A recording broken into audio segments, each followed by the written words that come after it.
Alright guys, so I did not get a new low weigh-in today, but regardless, here's a physique update. That's what I look like right now. We're getting there. Got an in-body test and said that I was 12% body fat. So slowly but surely we are getting there. But alright guys, so today is Thursday. Maddie and I both do not have class today. That is by design. I don't know if you see my video I made a few weeks ago about kind of like being an entrepreneur and a student at the same time, but one of the tips I gave was to make sure that your schedule fits everything that it needs to. So what we do is we have class Monday, Wednesday, Friday, and then Tuesday and Thursday is kind of like more work days for us. We get a lot done. So got up this morning at 6:30. It's currently a little after 7 and we're gonna head out somewhere to do some work. But you know your boy's prepared. Got in the fridge right there, 3D. I can officially say now that I have had every single 3D flavor available, and the green one is one of my favorites. It's kind of like if Sprite made an energy drink, it'd be the green 3D, pretty much. But yeah, got a lot of work to do today. All right guys, big news coming up, check this out. Hopefully you can see this. We are officially on the Summer Shredding website, purchasing our tickets now. We got general admission, all day access for Bay. You excited? And then right here we got backstage, right here. So yeah, gonna be helping out the Nova athletes backstage and also gonna be filming, gonna have an awesome YouTube video, I imagine. Very, very excited for this. So we're purchasing the tickets now and it's happening. All right guys, we are back from work and more importantly, we are on our way to the gym. And also we're gonna get to the topic of this video, which is, should bodybuilders run? Okay, we're gonna be talking about running, we're gonna be talking about bodybuilding, even powerlifting, and just cardio in general and what happens if a bodybuilder does cardio. I think it's gonna be pretty informative. Also, if you haven't already, go down, hit the like button, and I think we should finish this conversation at the gym. All right guys, so yeah, I just finished up at the gym. So I'm gonna have my leg day clips rolling here. After my leg day, I did run 2 miles. It's part of my training for my 10K that I'm training for, which is insane to me. I'm gonna talk a little bit about that more later. And you'll notice I'm not doing that much, and that's because I'm trying to balance so much volume between running and trying to get my cardio in for my diet.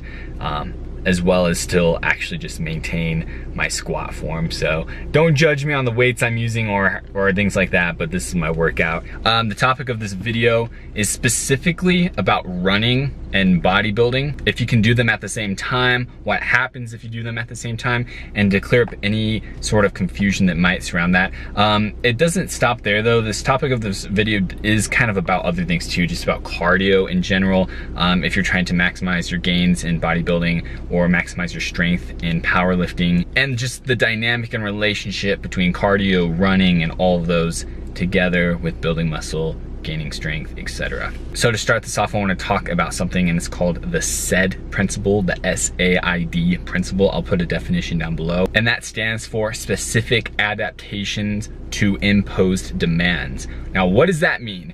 This is basically the law of specificity. Basically what specificity is, as well as the S.A.I.D principle, is that your body is going to adapt to what you throw at it. Now, as simple as that sounds, it actually is a lot more complicated than you would think. In order to be the best at something, you must make your training as specific as possible. If I want to be the strongest powerlifter, then I need to powerlift and pretty much not do anything else. So you'll notice the best powerlifters in the world, they squat, bench, deadlift, and they don't do that much else. Now, I have to be careful when I talk about this because you can be very good at multiple things. I think CrossFit athletes have proven that. They can run, they can jump, they can, they have great muscular endurance as well as muscular strength. They can do everything.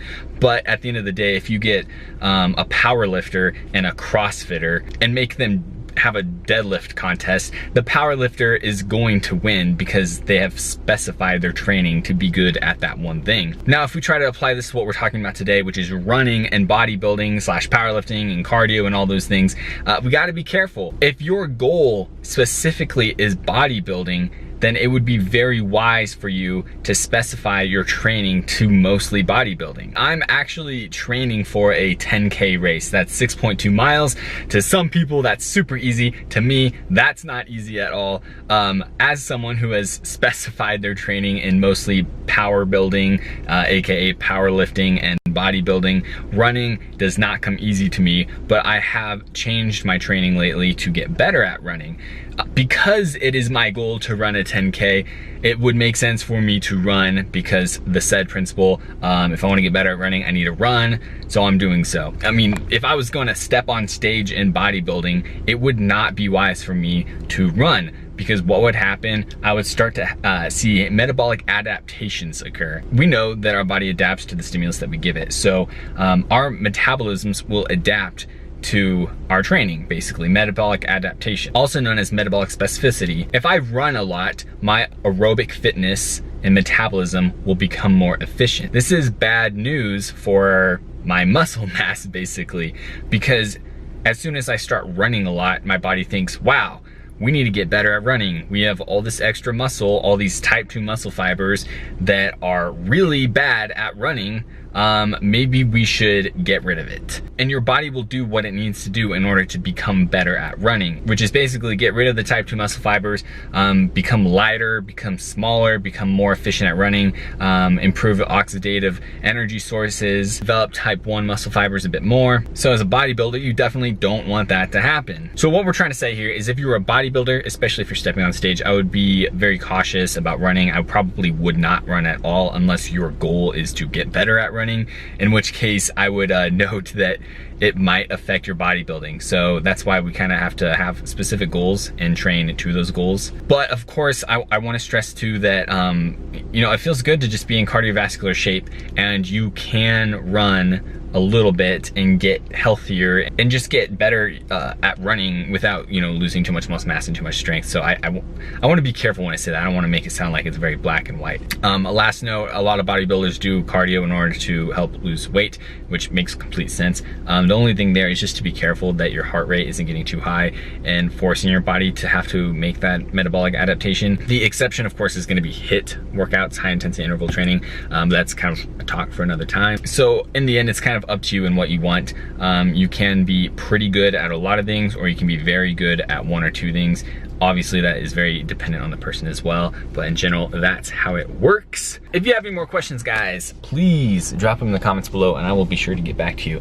Also, if you haven't already, go down below, hit that like button. I would appreciate that. Hopefully you have found this a little bit valuable. Hopefully you have learned something. And guys, as always, I'm gonna see you in the next video. Peace out.